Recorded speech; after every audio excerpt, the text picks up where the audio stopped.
বইমেলায় তসলিমা নাসরিন যে নাকি একটা ধিক্কৃত চরিত্রের মহিলা, যে নাকি ফ্যাসিস্টের সহযোগী, তার বই নিয়ে যখন জনগণ ইয়া করে আপনি তাদেরকে এই মব জাস্টিসের ভয় দেখান। Is it a fun?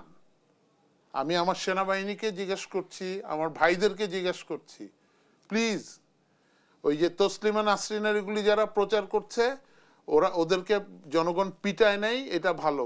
ওদের বিরুদ্ধে না গিয়ে যারা নাকি ফ্যাসিস্ট ওদেরকে ধরে ধরে সাইজ করে। কিন্তু ৩২ নম্বরে যে কাহিনীটা ঘটেছে এবং সারা বাংলাদেশে, এটা তো আর মানুষকে উস্কিয়ে দেয়া হয়নি, মানুষজন নিজে গিয়ে ওখানে এটা করেছে। এখনই সময় সরকারের উচিত আওয়ামী লীগকে ব্যান করে দেয়া। এখানে আর কোনো শর্টকাট নাই। আর আরেকটা জিনিস, আমরা একটা জিনিস এখানে ভেরি ইম্পর্টেন্ট, দেখেন আর্মির রোল নিয়ে একটা কথা বলে অনেকে, ঠিক আছে? আপনি আমাকে আর্মি একজন এক্স হিসাবে কথা বলেছেন। সেনাবাহিনী ১/১১ যেই এই অভিজ্ঞতা, একটা তিক্ত অভিজ্ঞতার কারণে সেনাবাহিনী এখন প্রোঅ্যাক্টিভ না, লোকজন বলে, উইচ ইজ ভেরি কারেক্ট।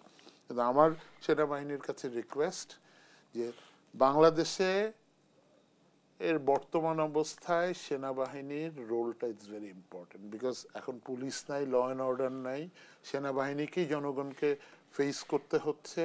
সরকার সেনাবাহিনীকে সাপোর্ট করছে না। এখন এই অবস্থায় তো দেশ চলতে পারে না। এই অবস্থায় যদি দেশ চলে, বিভিন্ন দল বলছে যে ইলেকশন করতে। আরে ভাই, ইলেকশন করে কি এই গন্ডগোলটা মেটাতে পারবেন? দেশটা যদি, হারুন ভাইকে আমি বলছি, আবার শ্রদ্ধা বিনয়ের সাথে বলছি, বড় ভাই হিসেবে বলছি, এখন যদি ইলেকশন হয়, ইলেকশন করেন, দেশে একটা গৃহযুদ্ধ লাগবে। আমি অন রেকর্ড আজকে বলে গেলাম। নির্বাচন যদি এখন হয়, বিকজ এখন আপনি ল অ্যান্ড অর্ডার অবস্থা দেখেন না। সেটা তো বলছিল ডিসেম্বর নাগাদ, না, ডিসেম্বর নাগাদ হওয়ার তো কোনো লক্ষণ দেখছি না। ৬ মাস লেগেছে আয়নাঘর দেখতে, আর কয় মাস লাগবে আয়নাঘরের বিচার করতে? আয়নাঘর তো একটা প্রমাণিত জিনিস। বিচারের প্রক্রিয়া তো অনেক দীর্ঘ। বিচারের প্রক্রিয়া এত দীর্ঘ কেন?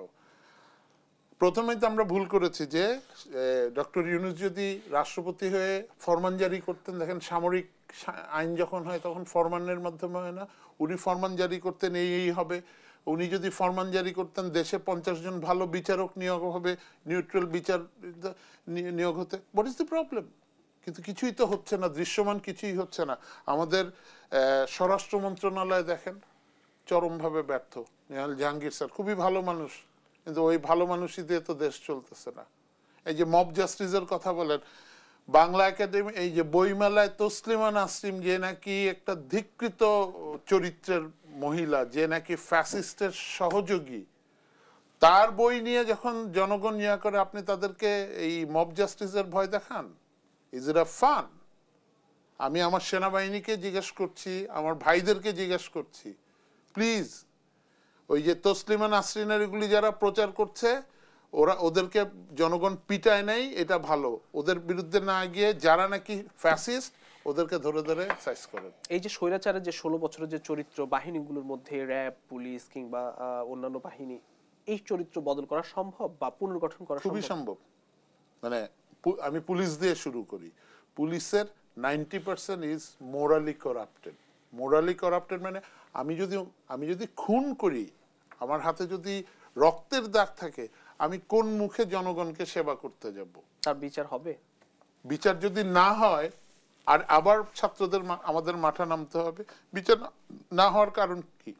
বিচার না হলে এখন সরকারকে তো চাইতে হবে। সরকার বলেছে, আজকেও বলেছে যে এটির বিচার হতে হবে, মানে শক্ত না, বিচারিক প্রক্রিয়া যদি আপনি লেন্দি করেন, দ্রুত বিচার না করেন, আপনার যদি উইল থাকে যে বিচার হতে হবে, আপনার ফার্স্ট অফ অল একটা উইল থাকতে হবে, ফ্যাসিস্ট যারা এদেরকে সমূলে উৎপাটন করতে হবে। আমি বুঝি ফ্যাসিস্ট বলতে Awami League, gate them out of Bangladesh. Awami League নামে, হারুন ভাই যেটা বলছে, আওয়ামী লীগ নামে কোন দল, ওরা এখন পর্যন্ত একটা কিলিং এর জন্য অনুশোচনা করে নাই, সরি পর্যন্ত বলে।